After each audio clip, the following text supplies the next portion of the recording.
Intro. Hello everyone, and welcome to our channel. Today, we're diving deep into a topic that's becoming increasingly relevant in the fields of technology, data science, and artificial intelligence. We're talking about building a production-ready AI workflow, specifically, how to go from data ingestion all the way to deployment automation. This is an essential process for any team looking to develop and maintain AI models that can effectively solve real-world problems. Whether you're a beginner or an experienced data scientist, this video will provide you with a comprehensive understanding of the steps involved, best practices, and tools you can use along the way. So, let's get started. Section 1: Understanding AI Workflow. Before we outline the steps of building a production-ready AI workflow, let's first clarify what we mean by AI workflow. In simple terms, an AI workflow is a series of processes that guide how data is gathered, processed, modeled, and ultimately deployed in a way that delivers value. A well-structured workflow allows teams to efficiently manage their resources, maintain quality, and ensure scalability. The AI workflow can generally be broken down into several key stages: data ingestion, data pre-processing, model training, model evaluation, deployment, and monitoring. Each of these stages has its own set of tasks and considerations, and successful implementation at each step is crucial for the overall effectiveness of your AI project.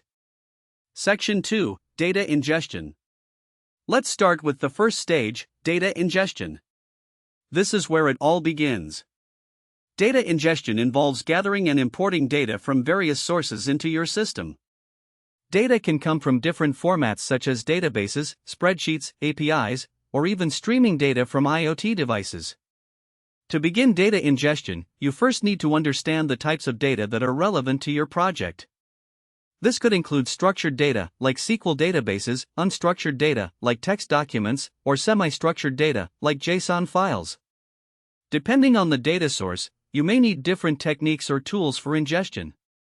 For instance, if you're pulling data from a relational database, you might use SQL queries to extract the relevant datasets. On the other hand, if you're dealing with real-time data streaming, you could employ tools like Apache Kafka or AWS Kinesis. It's also essential to consider data quality during the ingestion phase. Make sure that you have mechanisms in place to handle duplicates, missing values, and inconsistencies in your data. These issues can severely impact your model's performance in later stages. Section 3: Data Pre-Processing. Once your data is ingested, the next step is data pre-processing. This stage is critical because the quality of your data directly affects the quality of your AI model. Data pre-processing involves cleaning, transforming, and organizing your data into a usable format. Common tasks in this stage include removing noise and outliers, normalizing or standardizing data values, and encoding categorical variables. You'll also want to split your data into training, validation, and test sets. This split is vital for ensuring that your model generalizes well to unseen data. Tools like Pandas for Python can be incredibly helpful for data manipulation, and libraries such as scikit-learn offer functions for pre-processing. Make sure to document your pre-processing steps. This will help in maintaining reproducibility and transparency in your workflow. Section 4: Model Training. With clean and organized data, you can now move on to model training. This is where you select the appropriate machine learning algorithms and start training your models using your training dataset. Depending on the nature of your problem, you might choose from various approaches, including supervised learning, unsupervised learning, or reinforcement learning. When training your models, it's important to use evaluation metrics that best reflect the performance of your model based on the problem you're trying to solve. For instance, accuracy, precision, recall, and F1 score are common metrics for classification tasks, while mean squared error or R-squared are often used for regression tasks. One of the best practices in model training is hyperparameter tuning. This involves adjusting the parameters of your model to optimize its performance. Tools such as grid search and random search, along with libraries like Optuna or HyperOpt, can help you efficiently conduct this tuning process. Section 5: Model Evaluation. After training, you will conduct model evaluation to determine how well your model performs on unseen data. This step is crucial because it provides insight into how your model is likely to perform in production. Use your validation dataset to evaluate the model and ensure that it doesn't overfit on the training data. During this evaluation phase, consider implementing techniques like cross-validation. This technique involves splitting your training data into several subsets, training your model on a few of those subsets and validating it on the remaining ones multiple times. Cross-validation helps increase the reliability of your evaluation metrics. Once you have your evaluation metrics, compare them against baseline models or previous iterations. If your model performs satisfactorily, you can move to the next phase. If not, you may need to revisit the data pre-processing or model training stages to make necessary adjustments.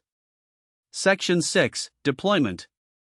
Now that you have a trained and evaluated model, it's time for deployment. Deployment is the process of making your model available for use in a production environment. This can be done in a variety of ways, including building a REST API, embedding it into an application, or using serverless architecture. When deploying your model, consider using containerization technologies like Docker. Containerizing your application ensures that it runs consistently across different environments, minimizing the "it works on my machine" problem. Cloud services like AWS, Google Cloud, and Azure offer various tools for deploying AI models. They provide managed services that handle scaling, security, and monitoring for you. For instance, AWS SageMaker allows you to deploy your models easily and offers capabilities for continuous integration and continuous delivery, CI/CD. Section 7. Monitoring and maintenance. Once your model is deployed, it's crucial to set up monitoring to ensure that it continues to perform well over time. Monitoring involves tracking the model's performance metrics, as well as operational metrics like response time and system resource usage. Keep an eye out for concept drift, which occurs when the statistical properties of the model's input data change over time. Concept drift can lead to a decline in model performance, so it's important to regularly retrain your model with fresh data. Build automated retraining pipelines to ensure your model remains relevant. You can also implement A/B testing for new model versions. This allows you to compare the performance of the new model against the existing one in a live environment. If the new model performs better, you can switch it out seamlessly. Section 8. Automation in AI workflow. One of the key aspects of building a production-ready AI workflow is automation. Automating repetitive tasks can save time and reduce human error. Consider using tools for continuous integration and continuous deployment, CI/CD, to automate your workflow. CI/CD tools like Jenkins, GitLab CI, or Circle CI can help automate testing and deployment processes for your AI models. Additionally, orchestration tools like Apache Airflow can manage workflow dependencies and scheduling, allowing you to automate the entire pipeline from data ingestion to model deployment. Another area for automation is monitoring and alerting. Set up systems that notify you of performance issues or failures in your workflow, allowing you to respond quickly and keep your production environment stable. Section 9. Conclusion. In summary, building a production-ready AI workflow involves several critical steps, including data ingestion, data pre-processing, model training, model evaluation, deployment, and monitoring. Each of these stages requires careful planning, quality assurance, and possibly automation to ensure a smooth and efficient process. By following these best practices and leveraging modern tools, you can create a robust AI workflow that not only meets your current needs but also easily adapts to future requirements. As the field of AI continues to evolve, having a solid workflow in place will allow you to stay competitive and effectively address the challenges that come your way. Thank you for watching this video.